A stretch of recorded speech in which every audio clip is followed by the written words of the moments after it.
प्यारे विद्यार्थियों, साथियों, आज हम बात करेंगे संगठन के सिद्धांत के अंतर्गत पारिस्थितिकीय उपागम, जो कि फ्रेड डब्ल्यू रिक्स के द्वारा दिया गया है। भाई, ये इतना महत्वपूर्ण उपागम है कि इसके संदर्भ में किसी न किसी रूप में सभी प्रकार की परीक्षाओं में प्रश्न पूछा ही जाता है।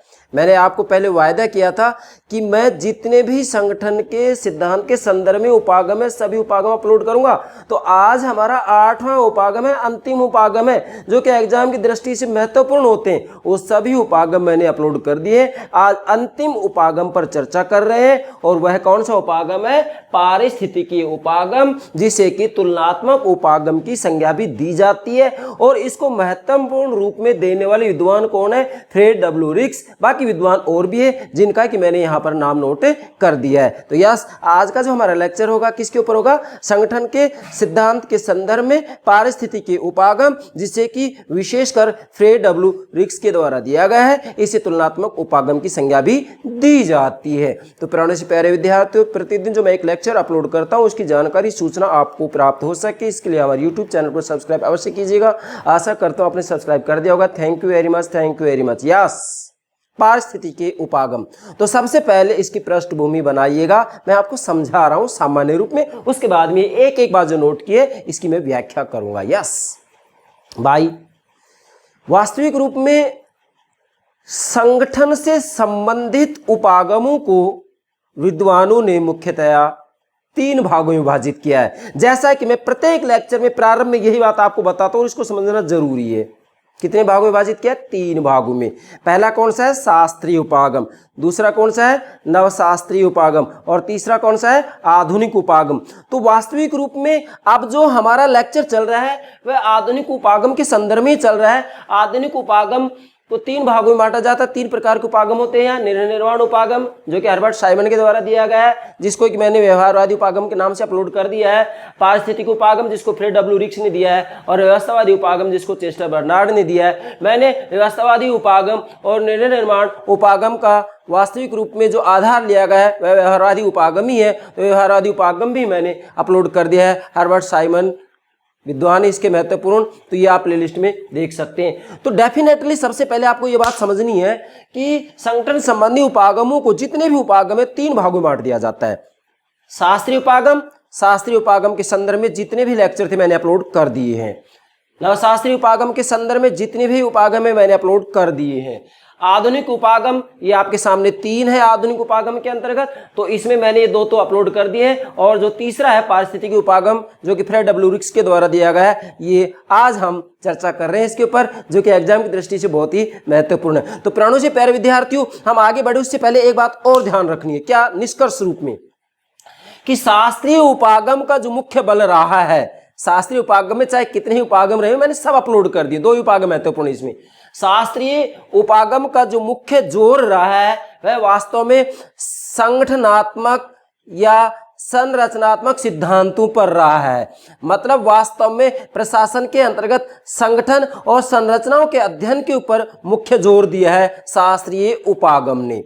उसके बाद नवशास्त्रीय उपागम का जो मुख्य जोर रहा है वह वास्तविक रूप में प्रशासनिक व्यवहार को समझने पर रहा है। किस पर रहा है? प्रशासनिक व्यवहार को समझने पर रहा है, व्यवस्था को, सिस्टम को समझने पर रहा है। मैं निचोड़ रूप में बता रहा हूं। और उसके बाद में आधुनिक उपागम का जो मुख्य जोर रहा है वह वास्तविक रूप में परिवेश पर रहा है कि सभी प्रशासनिक व्यवस्थाएं किसी न किसी रूप में वातावरण से, परिवेश से प्रभावित होती ही होती हैं। यस, ये निचोड़, निष्कर्ष, सार रूप की बात आ गई, जिसके अंतर्गत सभी उपागम आ जाते हैं। अब हम बात करेंगे पारिस्थितिक उपागम, जो कि फ्रेड डब्ल्यू रिक्स के द्वारा दिया गया। आपसे एग्जाम पूछा जा सकता है, पारिस्थितिक उपागम निम्न में से किस विद्वान के द्वारा दिया गया? विद्वान और भी बहुत हैं इसके, लेकिन महत्वपूर्ण विद्वान कौन है? फ्रेड डब्ल्यू रिक्स, जिसने कि वास्तविक रूप में अपना जो ये उपागम दिया है वह विकासशील देशों की प्रशासनिक व्यवस्थाओं को समझने के लिए दिया। यस, ध्यान रखना है, किसको समझने के लिए दिया? ये विकासशील देशों की प्रशासनिक व्यवस्थाओं को समझने के लिए उपागम दिया है। नोट कीजिएगा। चलिए अब आगे बढ़ते हैं हम।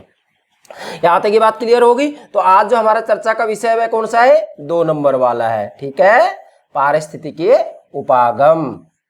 अब ध्यान दें, सबसे पहले तो यहां नोट करना है, सेकेंड वर्ल्ड वॉर, द्वितीय विश्व युद्ध के बाद प्रशासन और संगठन के अध्ययन हेतु पारिस्थितिकी उपागम का प्रचलन हुआ। इसका प्रारंभ हुआ कब? दूसरे विश्व युद्ध के बाद प्रशासन और संगठन के अध्ययन के लिए, प्रशासन और संगठन के अध्ययन के लिए पारिस्थितिकी उपागम का प्रचलन हुआ।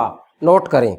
दूसरी बात, पश्चिमी संगठन सिद्धांत, मतलब जो पश्चिमी संगठन सिद्धांत थे वो तृतीय विश्व के देशों की प्रशासनिक समस्याओं को समझने के लिए अपर्याप्त रहे।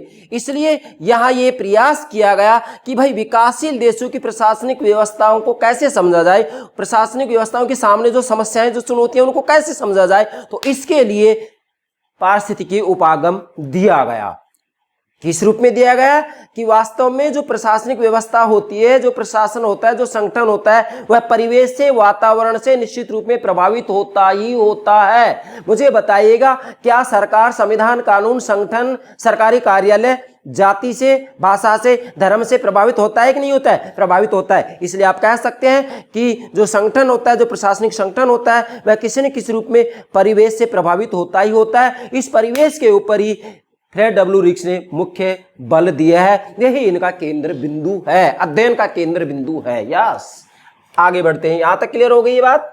अब मैंने यहां एक डायग्राम बनाया है, परिवेश वातावरण। मतलब वास्तविक रूप में फ्रेड डब्ल्यू रिक्स का कहना है कि जो प्रशासनिक व्यवस्थाएं होती हैं वो किसी न किसी रूप में परिवेश से, वातावरण से प्रभावित होती ही होती हैं। नोट कीजिएगा, जो प्रशासनिक व्यवस्थाएं होती हैं वो परिवेश से, वातावरण से प्रभावित होती ही होती हैं। मुझे आप बताइएगा, क्या भारत की जो प्रशासनिक व्यवस्था है वह जाति, भाषा, धर्म से प्रभावित नहीं होती है? यस, होती है। तो डेफिनेटली कहा जा सकता है कि प्रशासनिक व्यवस्थाएं परिवेश या वातावरण से प्रभावित होती है। और पारिस्थितिकी उपागम यही बात तो बताता है कि जो प्रशासन होता है, जो संगठन होता है, वह परिवेश से, वातावरण से प्रभावित होता है।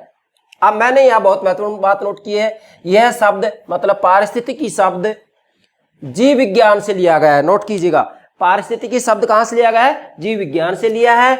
और यह प्राणियों तथा उनके भौतिक एवं सामाजिक पर्यावरण की अंतःक्रिया का अध्ययन है। मतलब जो पारिस्थितिकी शब्द है, इसके अंतर्गत वास्तव में प्राणियों तथा उसके भौतिक एवं सामाजिक, प्राणी तथा उसके भौतिक एवं सामाजिक पर्यावरण की अंतःक्रिया का अध्ययन है। मतलब ये दोनों एक दूसरे को किस प्रकार से प्रभावित करते हैं, पारिस्थितिकी के अंतर्गत इस बात का अध्ययन किया जाता है। अब चूंकि हमें तो प्रशासनिक व्यवस्थाओं को समझना है, तो ध्यान दें, मैंने एग्जाम्पल दिया, जैसे पौधों के विकास के लिए उचित जलवायु चाहिए या नहीं, मिट्टी चाहिए या नहीं? डेफिनेटली चाहिए। उनको जो है उचित रूप में खाद की मात्रा भी जरूरी होती है। तो पौधों के विकास के लिए जलवायु चाहिए, मिट्टी चाहिए, खाद चाहिए, दवा चाहिए। ठीक उसी प्रकार समाज का विकास उसके इतिहास, आर्थिक संरचना, मूल्यों, राजनीतिक व्यवस्थाओं आदि से जुड़ा होता है।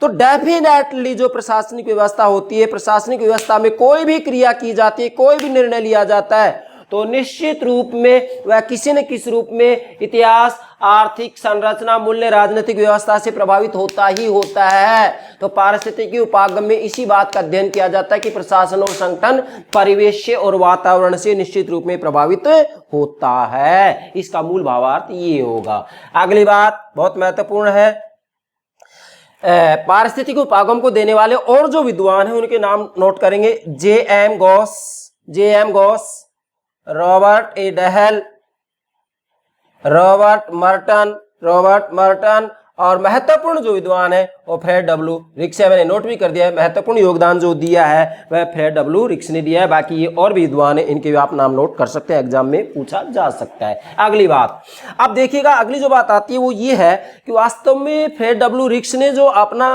पारिस्थितिकी उपागम दिया है वह वास्तव में विकासशील देशों की प्रशासनिक व्यवस्थाओं को समझने के लिए दिया। बार बार बोल रहा हूं मैं, विकासशील देशों की प्रशासनिक व्यवस्थाओं को समझने के लिए दिया है। क्यों? क्योंकि वास्तव में जो पश्चिमी संगठन के सिद्धांत थे उनसे विकासशील देशों की प्रशासनिक व्यवस्थाओं को नहीं समझा जा रहा था। इसलिए द्वितीय विश्व युद्ध के बाद में इन्होंने ये उपागम दिया जिससे कि विकासशील देशों की प्रशासनिक व्यवस्थाओं को समझा जा सके। तो नोट कीजिएगा, समपार्श्वीय समाज में। अब यहां समपार्श्वीय समाज का मतलब क्या होगा? जो विकासशील देशों की प्रशासनिक व्यवस्थाएं हैं उन्हीं को समपार्श्वीय समाज की संज्ञा दी जाती है। नोट कीजिएगा, समपार्श्वीय समाज में सामाजिक संरचनाओं के तत्वों और इस समाज के प्रशासनिक उपतंत्र मतलब नौकरशाही, जिसे रिक्स ने साला कहा है। रिक्स ने नौकरशाही को क्या कहा है? साला कहा है। परस्पर क्रिया केंद्र बिंदु है। मतलब वास्तविक रूप में फ्रेड डब्ल्यू रिक्स ने समपार्श्वीय समाज में मतलब विकासशील देशों के समाजों में सामाजिक संरचनाओं के तत्वों और समाज के प्रशासनिक उपतंत्र मतलब नौकरशाही, अर्थात नौकरशाही और सामाजिक संरचनाओं के तत्वों के बीच में जो परस्पर क्रिया होती है उस परस्पर क्रिया को ही अध्ययन का केंद्र बिंदु बनाया है। मतलब जो नौकरशाही है, जो प्रशासन है, इसको सामाजिक संरचनाएं प्रभावित करती है या नहीं? डेफिनेटली ये एक दूसरे को प्रभावित करते हैं। तो यही फ्रेड डब्ल्यू रिक्स के अध्ययन का केंद्र बिंदु है। आगे बढ़ते हैं। इनकी रुचि समपार्श्वीय मतलब विकासवान प्रशासनिक व्यवस्थाओं के अध्ययन में रही है। अर्थात फ्रेड डब्ल्यू रिक्स की जो मुख्य रुचि रही है वह रुचि भी विकासवान प्रशासनिक व्यवस्थाओं के अध्ययन में रही है, जिसे कि समपार्श्वीय समाज की संज्ञा दी जाती है। बाकी इन्होंने विकसित देशों की व्यवस्थाओं को, प्रशासनिक व्यवस्थाओं को समझने का भी प्रयास किया है, लेकिन केवल मोटी मोटी रूपरेखा प्रस्तुत की है, गंभीरता से समझने का प्रयास नहीं किया है। गंभीरता से इन्होंने केवल विकासवान प्रशासनिक व्यवस्थाओं को ही समझा है। समझ में आ गया? अर्थात विकासशील देशों की प्रशासनिक व्यवस्थाओं के जो अध्ययन है वह अध्ययन ही इनका केंद्र बिंदु है। आगे बढ़ते हैं। वास्तविक रूप में फ्रेड डब्ल्यू रिक्स ने बहुकार्यात्मक तथा अल्प कार्यात्मक समाजों की केवल रूपरेखा प्रस्तुत की है। मतलब इन्होंने समपार्श्वीय समाज के साथ साथ बहुकार्यात्मक तथा अल्प कार्यात्मक समाजों की केवल रूपरेखा प्रस्तुत की है। मतलब एक प्रकार से हम ये कह सकते हैं जो कि विकसित देश होते हैं उन विकसित देशों के समाजों की प्रशासनिक व्यवस्थाओं को समझने के लिए इन्होंने मोटी मोटी रूपरेखा प्रस्तुत की है। बाकी मुख्य जो इनका केंद्र बिंदु है वह विकासशील देशों की प्रशासनिक व्यवस्थाओं को समझने का है। चलिए, अब इन दोनों को समझना भी जरूर होगा। बहुकार्यात्मक क्या है, अल्प कार्यात्मक क्या है, ध्यान देंगे। बहुकार्यात्मक समाज के बारे में फ्रेड डब्ल्यू रिक्स कहते हैं, चीन का उदाहरण देते चीन की प्रशासनिक व्यवस्था को बहुकार्यात्मक समाज के अंतर्गत लाते हैं। इसके अंतर्गत क्या होता है कि एक संरचना अनेक कार्य करती है और यहाँ आर्थिक व्यवस्था विनिमय एक्सचेंज विनिमय पर आधारित होती है, या जिसे रिक्स ने पुनर्वितरण प्रारूप कहा। इसको फिर से बोल रहा हूं मैं। बहुकार्यात्मक समाज जिसका कि उदाहरण फ्रेड डब्ल्यू रिक्स ने चीन का लिया है। इनका कहना है कि चीन के अंतर्गत वास्तविक रूप में एक संरचना अनेक कार्य करती है और यहाँ पर जो आर्थिक व्यवस्था होती है वह विनिमय पर आधारित थी। किस पर आधारित थी? विनिमय में, एक्सचेंज, आदान प्रदान पर आधारित थी, जिसे कि रिक्स ने पुनर्वितरण प्रारूप कहा है। एग्जाम पूछा जा सकता है, जिसे रिक्स ने क्या कहा है? पुनर्वितरण प्रारूप कहा है। तो ये चीन के आधार पर बहुकार्यात्मक समाज को समझा रहे हैं। इसके बाद में अल्प कार्यात्मक समाज का भी उल्लेख किया है। अल्प कार्यात्मक समाज में क्या होता है? ये सार्वभौम सिद्धांतों पर आधारित होते हैं और प्रत्येक संरचना एक विशेष कार्य करती है। जैसे कि संयुक्त राज्य अमेरिका का उदाहरण ले सकते हैं हम। प्रत्येक संरचना एक विशेष कार्य करती है, जबकि यहाँ क्या लिखा है? एक संरचना अनेक कार्य करती है। और यहाँ प्रत्येक संरचना एक विशेष कार्य करती है, यहाँ अनेक कार्य करती है। जैसे कि अमेरिका का उदाहरण ले सकते हैं हम, ठीक है। रिक्स ने इसे क्या कहा है? बाजारकृत समाज कहा है। रिक्स ने इसे क्या कहा है? बाजारकृत समाज कहा है। इसे क्या कहा है? पुनर्वितरण प्रारूप कहा है। फिर आगे मैंने यहाँ लिखा है कि वास्तविक रूप में अल्प कार्यात्मक समाज के अंतर्गत संचार और प्रौद्योगिकी पूर्ण रूप में विकसित होती है, जैसा कि अमेरिका में आप देख सकते हैं। और यहाँ सरकार मानव अधिकारों की रक्षा करती है, नागरिकों के अधिकारों की रक्षा करती है। ये जो है अल्प कार्यात्मक समाज के मोटे मोटे लक्षण है। मुख्य ये ध्यान रखना है कि इसे बाजारकृत समाज कहा जाता है। किसने कहा है? रिक्स ने कहा है। इसके बाद हम तीसरा लेते हैं जो महत्वपूर्ण है, समपार्श्वीय समाज, जिसके ऊपर की फ्रेड डब्ल्यू रिक्स ने मुख्य बल दिया है, जो कि इनके अध्ययन का केंद्र बिंदु है, जैसे कि मैंने यहाँ आपको बता दिया है। वो क्या है? समपार्श्वीय समाज। समपार्श्वीय समाज वास्तविक रूप में फ्रेड डब्ल्यू रिक्स के अध्ययन का केंद्र बिंदु है। समपार्श्विक समाज का मतलब होता है विकासशील देशों की प्रशासनिक व्यवस्थाओं को समझना, जैसा कि मैंने यहाँ पर नोट भी कर दिया, विकासवान प्रशासनिक व्यवस्थाएं, अर्थात विकासशील देशों की प्रशासनिक व्यवस्थाओं को ही वास्तविक रूप में फ्रेड डब्ल्यू रिक्स ने समपार्श्विक समाज की संज्ञा दी है। यस, और समपार्श्विक समाज में क्या होता है, समपार्श्विक समाज में भूमिका विशेषीकरण प्राप्त कर लिया जाता है, मतलब वास्तविक रूप में एक संरचना एक कार्य करिए, यह विशेषीकरण तो प्राप्त कर लिया जाता है, परंतु भूमिकाओं को जोड़ने में असफल रहा है। अर्थात वास्तविक रूप में यहाँ ये तो बात सत्य है कि विशेषीकरण को, भूमिका विशेषीकरण को तो प्राप्त कर लिया, लेकिन उनकी भूमिकाओं को जोड़ने में यह असफल रहता है। कौन? विकासशील देशों की प्रशासनिक व्यवस्थाओं में, जैसा कि आप भारत के अंतर्गत देख सकते हैं, पाकिस्तान में देख सकते हैं, बांग्लादेश में देख सकते हैं। अच्छा, इसके बाद में जो महत्वपूर्ण बात है वो ये नोट करनी है कि जो समपार्श्विक समाज है वह दोनों के बीच का समाज है। क्या मतलब हुआ? समपार्श्विक समाज अल्प कार्यात्मक समाज और बहुकार्यात्मक समाज के बीच का समाज है, दोनों के बीच का। एक प्रकार से इसको संक्रमणकालीन समाज या संक्रमणकालीन प्रशासनिक व्यवस्थाओं की संज्ञा दी जा सकती है। अमेरिका की प्रशासनिक व्यवस्था तक पहुंचने में अभी थोड़ा समय लगेगा। चलिए अगली बात, रिक्स के अनुसार इस समाज की 3 चारित्रिक विशेषताएं होती हैं। फ्रेड डब्ल्यू रिक्स का कहना है कि समपार्श्विक समाज की 3 चारित्रिक विशेषताएं होती है। आपसे एग्जाम पूछा जा सकता है, कौन कौन सी? विजातीयता, औपचारिकता, अति आच्छादन।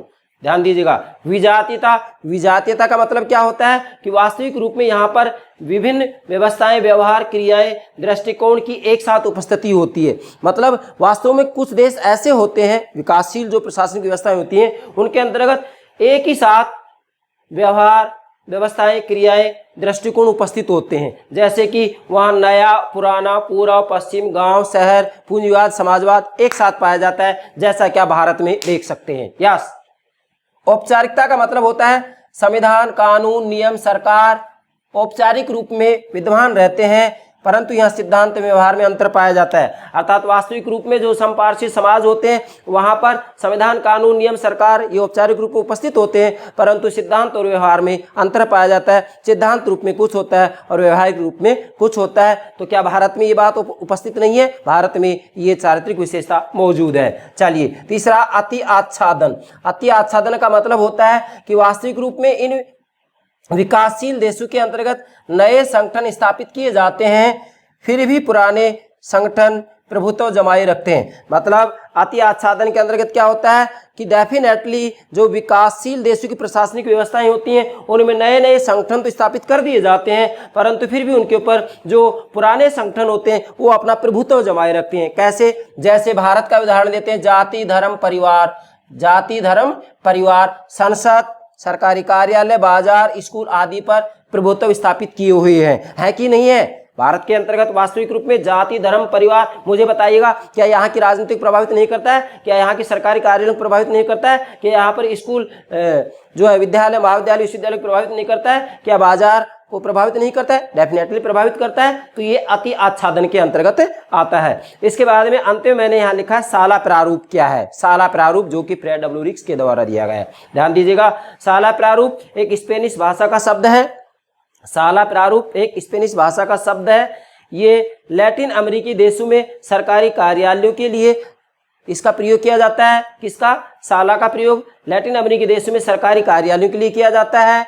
और जो अल्प कार्यात्मक समाज में होते हैं इनमें ब्यूरो के लिए इसका प्रयोग किया जाता है, और बहुकार्यात्मक समाज में चैम्बर के लिए इसका प्रयोग किया जाता है। साला का चैम्बर के लिए प्रयोग किया जाता है।